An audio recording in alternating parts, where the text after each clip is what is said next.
తాకట్లో ఉన్న మీ బంగారాన్ని విడిపించి ఆ రోజు ఆన్లైన్ రేటుకి కొంటాం. Sharma gold company.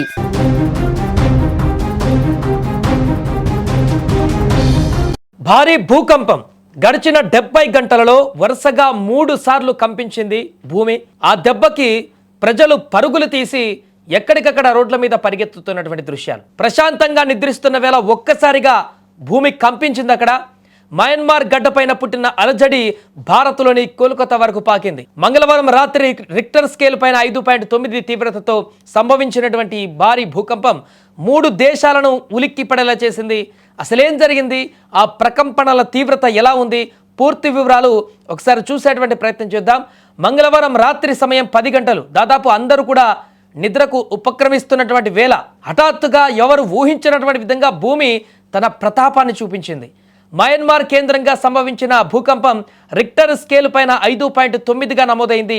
దీని తీవ్రత ఎంతలా ఉందంటే 100 కిలోమీటర్ల దూరంలో ఉన్న పశ్చిమ బెంగాల్ రాజధాని కోల్కతాలో ఇల్లు కదిలిపోయాయి. బంగ్లాదేశ్లో భవనాలు ఊగిపోయాయి. సరిహద్దులు దాటిన భయం భూకంప కేంద్రం మయన్మార్లో ఉన్నప్పటికీ దాని ప్రభావం సరిహద్దులు దాటి భారత్ను తాకింది. కోల్కతా నగరంలో ఒక్కసారిగా ఫ్యాన్లు, షాండియర్లు ఊగడంతో జనం భయంతో ఇళ్లలో నుంచి బయటకు పరుగులు తీశారు. అటు బంగ్లాదేశ్లోనే ఇదే పరిస్థితి.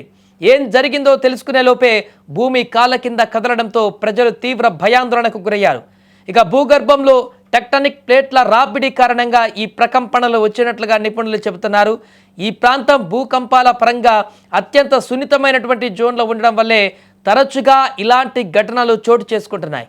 ప్రస్తుతానికి ఎలాంటి ప్రాణ నష్టం జరగకపోయినా 5.9 తీవ్రత అంటే సామాన్యమైనటువంటి విషయం కాదు. ఇది ప్రకృతి మనకి ఇస్తున్నటువంటి ఒక హెచ్చరిక.